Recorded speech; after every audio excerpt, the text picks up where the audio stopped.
Voltamos ao nosso debate com o advogado José Carlos Risque Filho, falando sobre direito do consumidor.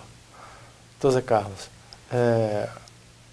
nós vemos muitos casos de defesa do consumidor pelo lado do consumidor, mas existe também excesso, existem abusos. O senhor poderia falar sobre isso? Sim, Almir, é sempre interessante a gente ouvir o outro lado também. Como a gente tem empresas que não se portam de uma forma boa e normal, nós também temos consumidores que agem de má fé e provocam leads simuladas, né, ou provocam indenizações, ou melhor, pedidos de indenizações milionárias no único intuito de fraudar o processo.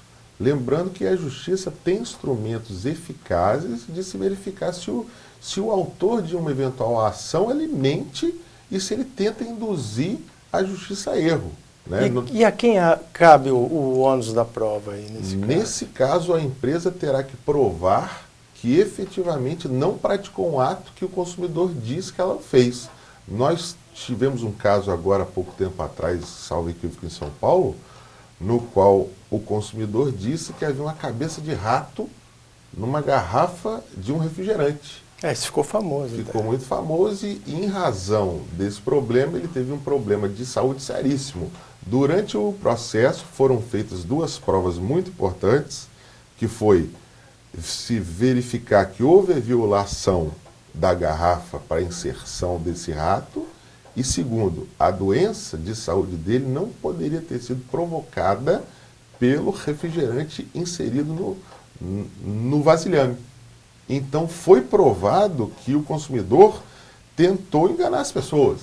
Isso existe. Pessoas de má fé também existem. Então, assim, da mesma forma que nós temos empresas que não se portam de maneira razoável, nós também temos pessoas que tentam enriquecer enganando a justiça. É óbvio que se a empresa não se defender, você pode ter até um ganho errado, né? Um ganho equivocado, mas via de regra, essas pessoas são penalizadas judicialmente.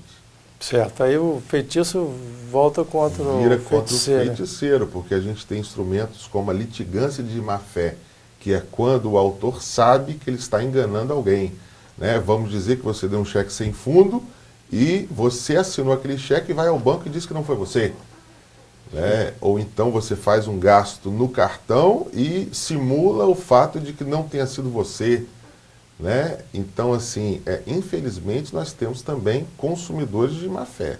É óbvio que as empresas erram e erram muito, e elas sabem que erram, e é muito interessante que hoje a gente tem figuras e tem atendimentos de consumidores de empresas sérias que compensam, que mandam a resposta, que assumem erros, que indenizam, mas também nós temos aquelas pessoas que tentam se utilizar do bom comportamento das empresas para se beneficiar. Tem uma piada americana, Almir, interessante, que chega o marido à esposa e fala: estamos ricos, porque sofri um dano moral. Essa visão de enriquecer com dano moral, material, não é uma visão razoável. A justiça ela não está sendo feita para enriquecer ninguém. Nos Estados Unidos mesmo, são um país que tem muitos casos que inspiraram, né? Eles primeiramente começaram com direitos civis, né? O direito do consumidor, uma coisa muito forte, né? Tem Sim, revistas especializadas, e o recall dos veículos, né? Sim. Lá tem uma diferença muito grande com o Brasil, porque lá eles funcionam muito na fiscalização. Eles têm um sistema de fiscalização, que é o que a gente chama de período pré-processual, muito forte e efetivo. Eles não esperam que uma causa de pequeno porte ela vire um processo. Você não tem meios de judicializar causas muito pequenas, porque o processo lá é muito caro. Mas lá o Estado dá meios efetivos de fiscalização para que o direito seja vivido no dia a dia e não depois de 5 anos você ser indenizado. É a grande diferença. Sim. Aí evita determinados processos, corta ele no início, né? Exatamente. E as grandes empresas, Almir, muitas das vezes pensam nas pessoas que não se incomodam. Ou se incomodam e não ajuizam ação. ou se incomodam e não pedem uma indenização. Vive muito com a omissão do cidadão, que a partir do momento que sofre um ato contra ele, não busca justiça, não reclama, fica quieto. Então, elas lidam aqui muito com o fato de que podem causar um prejuízo a um número de 100 pessoas e somente 10, 15, 20 que vão ajuizar a ação, que vão atrás e buscam seus direitos. Certo. Nesse caso do cartão de crédito que eu te citei como exemplo, depois veio uma empresa de cobrança remanescente e que se intitulou Dona do crédito. Dona de um crédito, e veio me fazendo cobrança. E a gente depois identificou que era um ato de picaretagem. Né? Perfeito.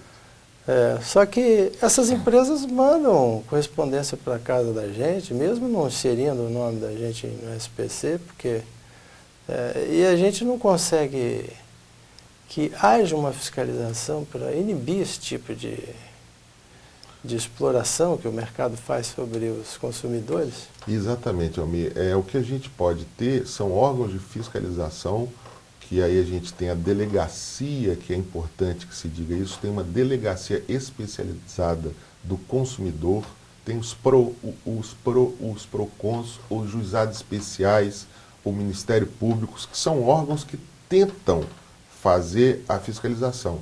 É óbvio que nós ainda estamos longe de um sistema muito efetivo, mas nós temos aí crimes, nós temos penas, mas nós ainda estamos um pouco longe de um sistema muito aprimorado.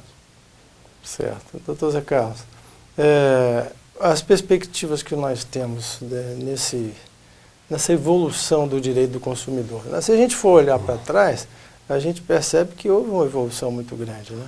Tem que reconhecer, Almir, hoje a gente faz uma ligação para um plano de telefonia e tem o direito de ter a gravação, nós temos um número de protocolo, nós temos aí o registro, os extratos de conta, nós temos os cartões de crédito que avisam o gasto no celular. Houve uma melhora, efetivamente houve uma melhora. Nós ainda estamos um pouquinho longe do ideal, mas de alguns anos para cá nós não podemos negar que efetivamente, em razão das ações do PROCON, DECOM, Ministério Público, nós atingimos uma melhora muito grande, mas ainda estamos longe. Ok, doutor Zé Carlos, muito obrigado mais uma vez pela sua presença. Nós queremos explorar ainda mais esse assunto, principalmente com relação ao consumo pela internet. Mas numa outra oportunidade, gostaríamos de ter a sua participação. Para mim é sempre uma honra estar aqui, Almir. Obrigado.